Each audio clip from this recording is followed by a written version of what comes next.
Hi, and welcome to the additional content material for Week 2 of the Conquest of Space course. This week we have covered the basics of how rockets, in particular chemical rockets, work. We have also given insight into how Tchaikovsky's rocket equation determines our capabilities and limitations for space travel. During the course, we spoke about two families of rockets, chemical and electric. However, there is a third branch, one which is often less spoken about and which does not currently enjoy significant technological development: nuclear rockets. These rockets are based on nuclear reactions, typically fission, which depends on atomic nuclei splitting apart and releasing energy, or fusion, in which atomic nuclei fuse together and release energy. For today's lesson, we are only interested in fission rockets. Nuclear rockets can also be subdivided into two categories: nuclear electric and nuclear thermal rockets. The first are more akin to electric propulsion, where the nuclear source acts as an electrical power source. We won't talk about these today. The other type, nuclear thermal rockets, are akin to chemical rockets, as the nuclear source is used to heat the propellant, and are of interest for today's lesson. In order to understand what stands to gain from using nuclear thermal rockets, we need to take a closer look at the rocket equation. We've already seen that in order to achieve a required delta V for a certain maneuver or mission, we must take into account the exhaust velocity of the jet, VE, and the amount of mass ejected by the rocket.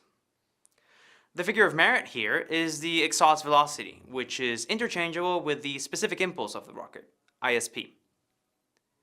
Increasing the specific impulse allows us to carry less propellant within the rocket, which has exponential gains on performance.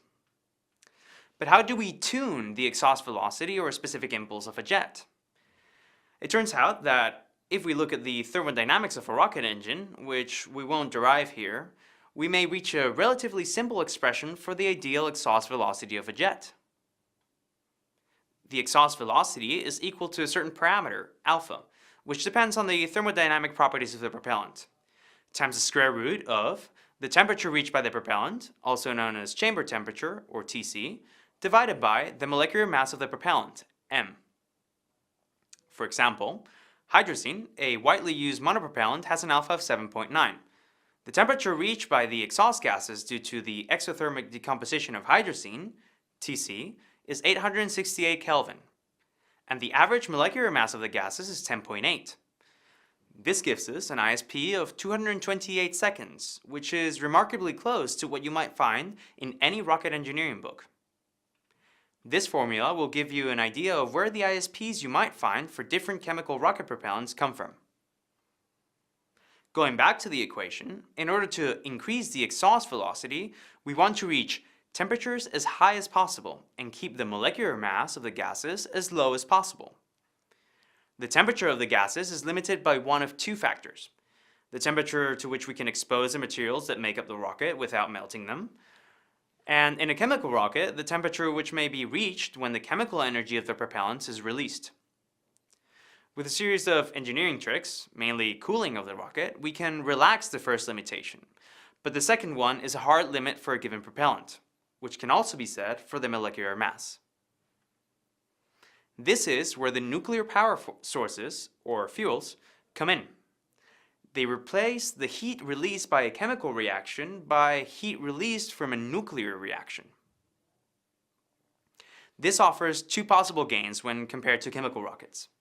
Because nuclear rockets decouple the propellant, the medium being accelerated, from the fuel, the nuclear source, we may choose a propellant with a low molecular mass in order to increase the specific impulse. Particularly, we can choose the element with the lowest molecular mass, hydrogen. Comparing to, for example, the molecular mass of the reaction elements of a liquid hydrogen-liquid oxygen rocket, we would actually increase the ISP by more than a factor of 2 for the same gas temperatures when using only hydrogen. Secondly, nuclear reactions, and in particular fission reactions, are much more energy dense than chemical reactions.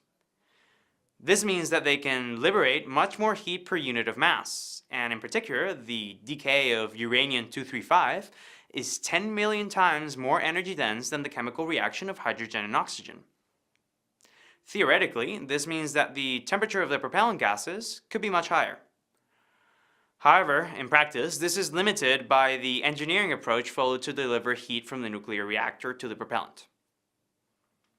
You may be surprised to know that nuclear thermal rockets have actually been developed and tested in the past, although never used for flight.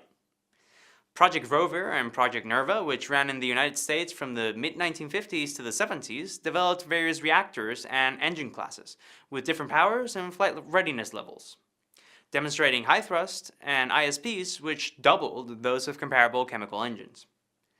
The Soviet Union also researched nuclear thermal rockets through various design offices, culminating in the RD-410 engine, which was built in the 1960s.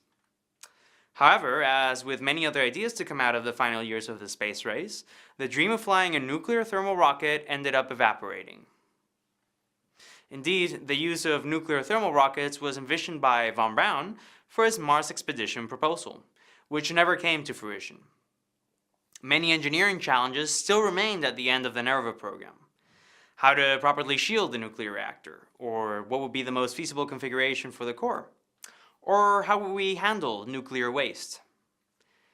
Do you expect the resurgence of nuclear engines for future missions? And if so, what are the main challenges standing in their way today?